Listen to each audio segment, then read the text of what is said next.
Oi, gente, tudo bem com vocês? Espero que sim. O tema da nossa aula hoje é Revolução Russa, aquela revolução que acontece lá na Rússia no início do século XX, em 1917.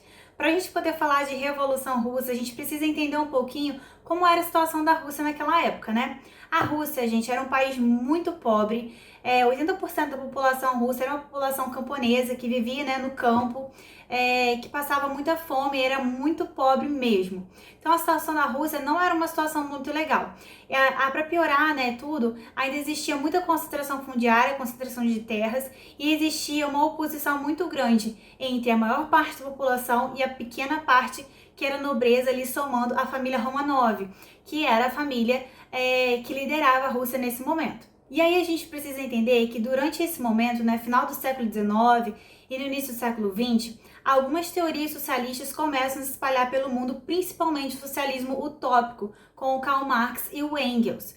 E nesse socialismo utópico, o Marx e o Engels falam que o operário, né, que o trabalhador, ele precisa obter os meios de produção e precisa existir uma igualdade entre as pessoas, né? E não mais essa de grande diferença que existe entre a grande parte da população e a nobreza, assim como acontecia na Rússia. Para a gente poder entender esse processo revolucionário que acontece na Rússia, a gente precisa entender um pouquinho dos partidos políticos russos.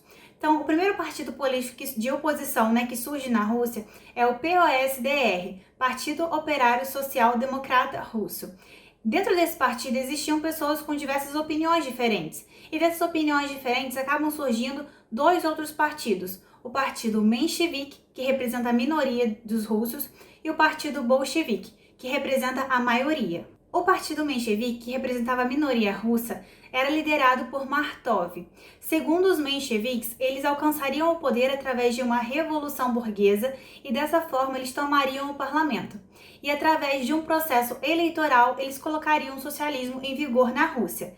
Já os bolcheviques, que eram a maioria na Rússia, eles eram liderados pelo Lenin, e os bolcheviques tinham como objetivo fazer direto uma revolução russa, associando-se então aos soldados, às pessoas comuns, né, as pessoas mais pobres da Rússia, e aos sovietes também, que eram alguns conselhos populares, e dentro desses conselhos eles falavam sobre melhorias e melhores condições de vida dentro da Rússia. Então os bolcheviques, eles têm a maior parte da população ao seu lado. E como que acontece esse processo revolucionário? Entendido então como funcionava a questão dos partidos na Rússia, a gente precisa entender agora fatores que agravaram toda a situação problemática que a Rússia já vivia há um tempo. Então, a gente pode falar de três fatores principais. O primeiro fator é a guerra russo-japonesa. A Rússia entra numa guerra contra o Japão pelo controle da Manchúria, porque a Rússia precisava de terras mais quentes para conseguir produzir alimentos. E a Rússia perde arrasadoramente essa guerra para o Japão.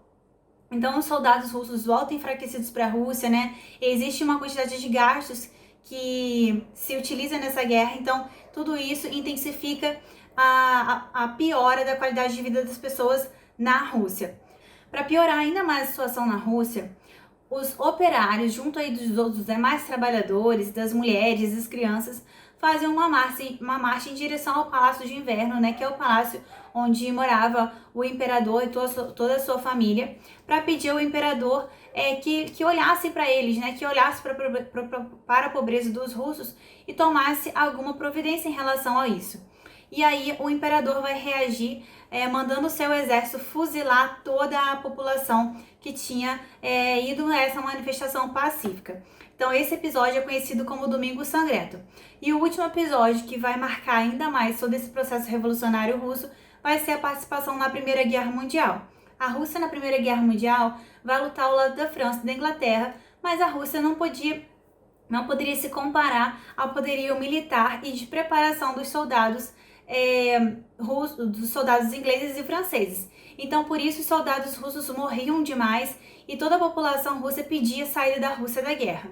E aí, somando todas essas características, né, do contexto russo, do que a Rússia vivia nesse momento, estoura uma revolução na Rússia, que é uma revolução inicialmente burguesa. Então, o imperador Nicolau II vai renunciar ao seu poder junto de sua família e a gente vive um momento de revolução burguesa com o poder sendo controlado pelos mencheviques.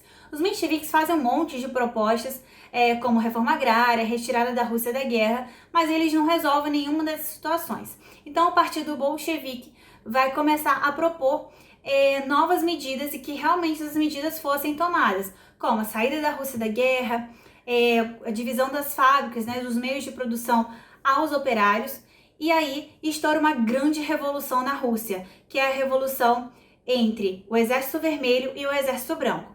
O Exército Vermelho era a representação dos bolcheviques e o Exército Branco a representação dos mencheviques. Quem vai ganhar esse processo? Quem vai ganhar essa guerra dentro da Rússia, né? Uma guerra civil? Vão ser os bolcheviques. Por que os bolcheviques? Porque eles eram as pessoas, né? O grupo de pessoas que mais tinham vontade de que toda aquela situação ruim na qual a Rússia estava acabasse. Então, os bolcheviques vencem a guerra, liderados aí pelo Trotsky e também pelo Lenin, e instalam na Rússia, então, um regime comunista. Então, a Rússia passa agora a viver um regime comunista. Dentro desse regime comunista, né, depois ainda dessa guerra civil, a situação da Rússia ainda está ruim, ainda está muito precária. Então, o Lenin vai propor algumas medidas para melhorar toda essa situação. E essas medidas econômicas vão ser chamadas de NEP, Nova Política Econômica. Dentro dessas medidas econômicas, né, que é a NEP, ele vai propor a criação de pequenas indústrias, a pequena abertura ao capital estrangeiro para que a Rússia consiga se reerguer economicamente. Além da NEP, dentro desse governo do Lenin, vai ser criada também a União das Repúblicas Socialistas Soviéticas, a famosa aí URSS. O que é o URSS? A URSS tem a Rússia como líder, né, a maior representante socialista aí, e ao redor da Rússia a gente tem vários países aí do leste europeu que vão se tornar socialistas também. Então eles se unem em uma liga, em uma união que é chamada de União Socialista das Repúblicas Soviéticas, tá bom?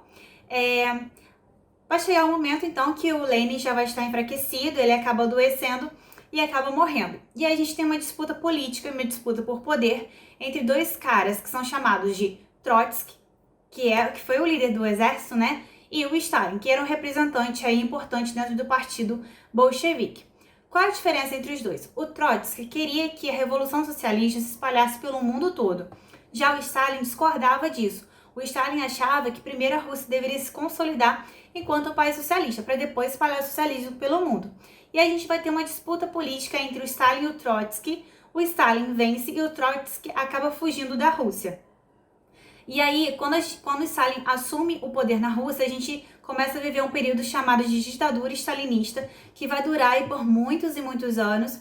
E dentro desse processo, o Stalin vai perseguir os seus opositores, ele vai restringir a liberdade de expressão, a liberdade de imprensa. E além de tudo isso, o Stalin também vai começar a investir bastante, fortemente, na indústria de base e na indústria bélica, o que vai repercutir muito aí mais pra frente, que a gente vai ver na Segunda Guerra Mundial, porque a Rússia vai ser uma grande potência, certo?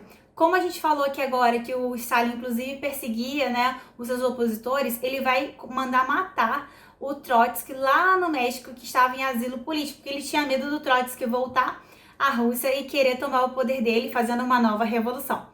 Bom, gente, essa foi a Revolução Russa bem rapidinho para vocês. Espero que vocês tenham entendido, espero que vocês tenham gostado.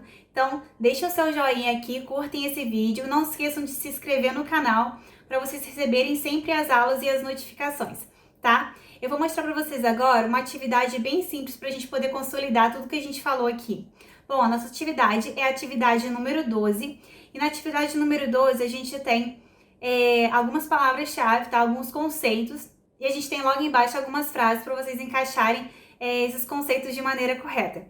Espero que esteja muito tranquilo, espero que vocês tenham entendido bastante a aula. Então, beijo para vocês, fiquem com Deus, até a próxima aula, tchauzinho!